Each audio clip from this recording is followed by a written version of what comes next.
And we're back. It's been so long. I don't know what to do. I don't know what to say. Like, really, tell me why the last month and a half have felt like a year.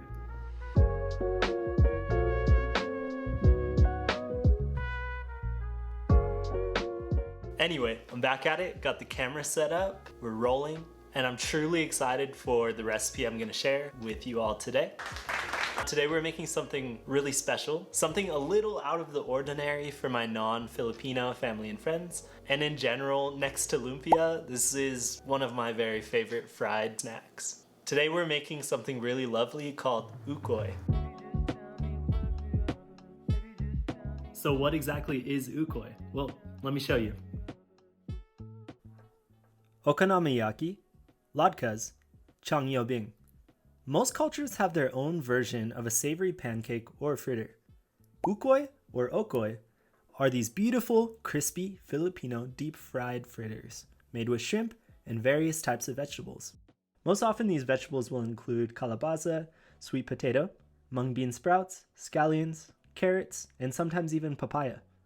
They're often served with delicious vinegar-based dipping sauces and eaten for breakfast, snacks, or as a side dish. This is not only a great recipe for all types of different occasions, it's also a great way to use up any leftover veggie scraps you might have hanging out in your fridge.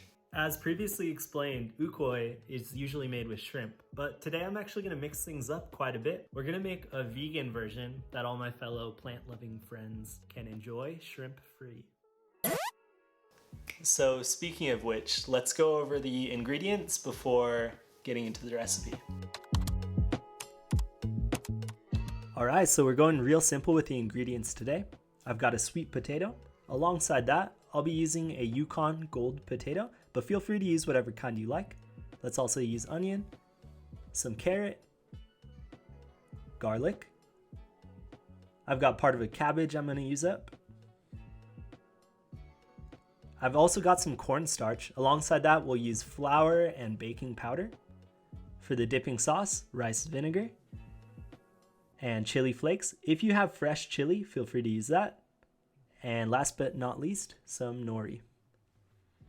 Now it's completely optional, but this nori seaweed that I'll be adding to the recipe is gonna help substitute for the lack of shrimp in there by giving the ukoy kind of a fishy, shrimpy flavor without actually having any fish in it. Okay, start by grabbing your favorite bowl, a cutting board, and your sharpest knife. And you'll see for the recipe today, we're going to be using mainly one type of cut called a julienne, which looks a little something like this. And I'll go ahead and show you how to achieve that. So I like to start by cutting my veggies into 3 to 4 inch long segments. I stand them upright and then I carefully slice down to make these 1/4 inch size panels. Once you get to the end of the veggie, you can chop it this way, it's a little safer. Then you stack up those panels, cut your knife through, and you're left with these really cool matchsticks. So let me show you again on the sweet potato. Create those panels, stack them up, cut through. Really simple. For the cabbage, just go ahead and run your knife through, make these really thin slices, and we'll be left with something that looks a little bit like confetti. For the onion, lop the top off, cut it in half. Then you can go ahead and peel the outer layer off. We'll go ahead and keep the root intact. This will just make it a little easier. Slice through, but not all the way to the very end of the onion. This way we'll do one more pass, take the root off, and we'll be left with these perfect onions. Now for the garlic, I decided I wanted to crush them really lightly just to get the peel off, but I want to keep the shape of the garlic clove. That way I can slice through and get these perfect coin shapes that look like this. And that's it, super simple. So I've got this heaping pile of veggies here. We got all the potatoes, carrots, cabbage, onion, garlic in there. I'm gonna carefully try and mix all of this and combine it together before we make the batter and add that in. Now my original recipe is for about 4 people. I went a little overboard on this. So what I'm actually gonna do is take half of this and I'm gonna put it in a Ziploc, throw it in the freezer, and next time I want ukoy, it will be ready to go. Just the thought of having ukoy on demand, it's a beautiful thing. So while you're combining all your veggies together, I just want to encourage you guys not to be afraid to be a little rough on them. Give them a nice squeeze together. It's going to help to kind of like break them down and not make them so rigid. This way the batter can really seep in between all of these veggies and have an easier time sticking everything together. I almost forgot to add the nori. For cutting nori, I would honestly recommend just using a pair of scissors. Makes it really easy. Stack it up and cut it into about 2-inch slices and mix that in. So I just finished processing through all the nori and incorporating it in with the rest of the vegetables. And then I remembered another optional ingredient we can throw in here. This one's basically just for color, but I'm really excited to add it because it gives me the opportunity to show you something pretty cool. Check this out. So my mom actually gave me the idea to start taking the ends of my green onions that I use up that look kind of like this. And after I've cut them, used all the greens of the green onion, putting it in water, they will just keep growing. Let me show you what that looks like. So you can see this one here. When I put it in there, it was maybe about this long. I actually just broke a piece off. And now it's got a good 4 inches on it. But I actually have some others that I've transplanted out of the water and into a pot with some soil, and they've just continued to grow. So we can actually use some of these in our ukoy. I'm gonna slice a couple stems off and mix them in with the rest of the veggies.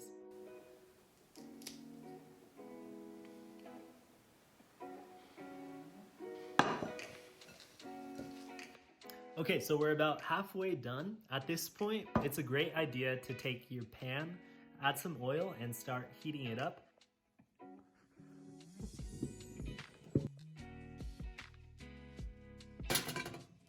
And for my cast iron pan, I'm gonna be using about 6 cups of oil.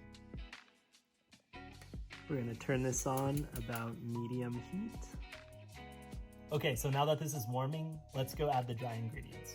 So for our dry ingredients, I have 3/4 of a cup of flour. I'm gonna add that in. I'm gonna add 2 tablespoons of cornstarch. And I'm also gonna add 1 tablespoon of baking powder. And now's a good time to season with some salt and pepper. And I'm gonna dredge everything in this flour mixture. So I'd say to keep tossing it for a solid minute. All right, and once you're done, you should have something like this. So all we have to do now is add about 1/4 cup of water. And we're gonna mix this up really thoroughly. Your hands are gonna get a little messy, but I promise you, it's gonna be worth it. You're gonna be thanking me.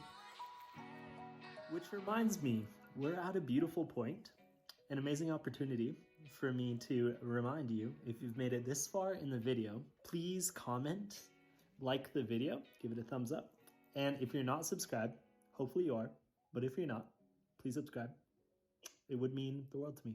Thanks. It's so sticky. Everything is just kind of staying stuck together, which is perfect. This is exactly what we want. So my oil is almost done heating up. I'm gonna use a wire rack to place my ukoy on once they come out of the oil so that the excess oil can drip off. If you don't have a wire rack, totally okay. Just take a plate, put some paper towels on top. That'll help absorb some of that extra oil. Now, if you have an apron, this is a great time to put it on because it could get a little messy while we're frying. My oil is heating up in here. I'm gonna go ahead and check this temperature. Now I'm looking for anywhere between about 350 and 375. That's gonna be great for me. If you don't have a thermometer, I'll show you another trick. So if you don't have a thermometer, just use a toothpick or a skewer. Let me show you how to use it. So take said toothpick, carefully place into oil. You'll see bubbles coming off of the toothpick rapidly. When that happens, it means your oil is ready.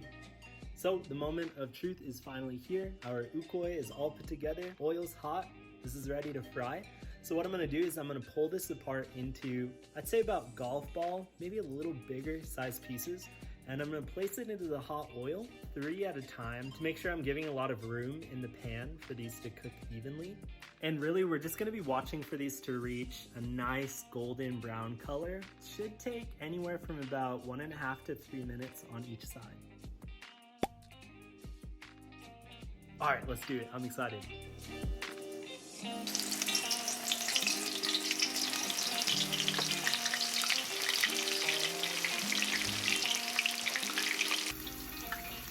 Guys, these are looking great. They smell amazing.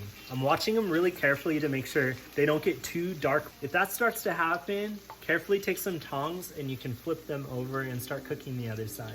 Main thing is just keep your eyes on them.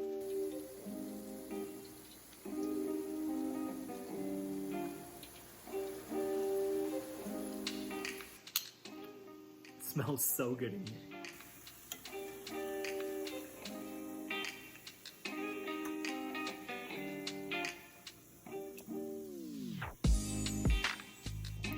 Guys, this is bananas. These look and smell so good. I'm gonna go ahead and get the second batch started. And while they're frying, I'll mix up the sauce and then we'll be ready to go. We can try these out. Can't wait.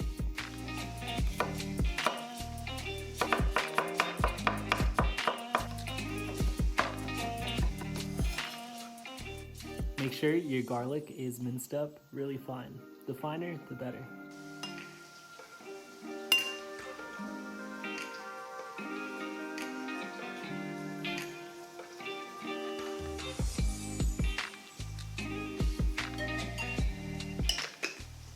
Shots of vodka.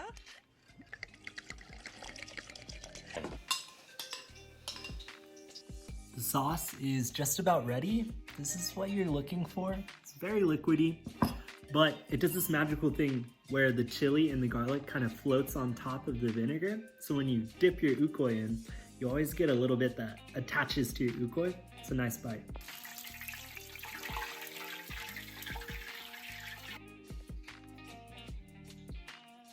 Okay, so everything is ready. I'm gonna plate up and we're gonna try these. Let's do it.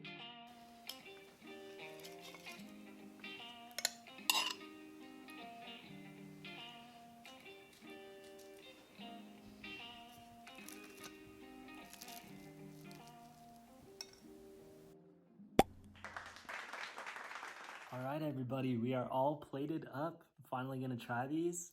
Listen to how crunchy they are. Amazing. Okay, let's give this a try. I'm gonna try to describe what this tastes like. I feel like I'm gonna be really bad at this, but let's give it a shot.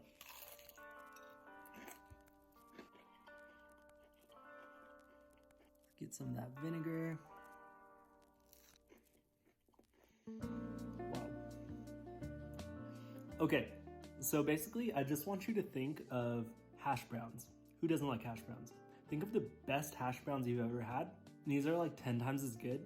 And instead of just getting notes of like, you know, starchy potato, like you're just eating French fries, I guess, this has so many layers. You get kind of a seafoody flavor from the nori, and you get a sweetness from the sweet potato and the carrot, a nice aromatic bite from the garlic and the onion. It just combines in this perfect little fritter. This is one of the best fried snacks I'm sure you'll ever eat. And that vinegar just takes it to a whole different level. Okay, so I'm gonna finish chowing down on one of these, and I guess we'll wrap the video up. So, my friends, thank you so much for joining me in another video. I really appreciate you watching me, supporting, liking, commenting, subscribing, all that good stuff. Of course, as always, if you're looking for the recipe, it's gonna be down in the description below. I really hope you try to make these. If you do, please let me know. Reach out to me on Instagram or leave a comment here on this video. And until the next video, stay safe. I'll see you guys soon.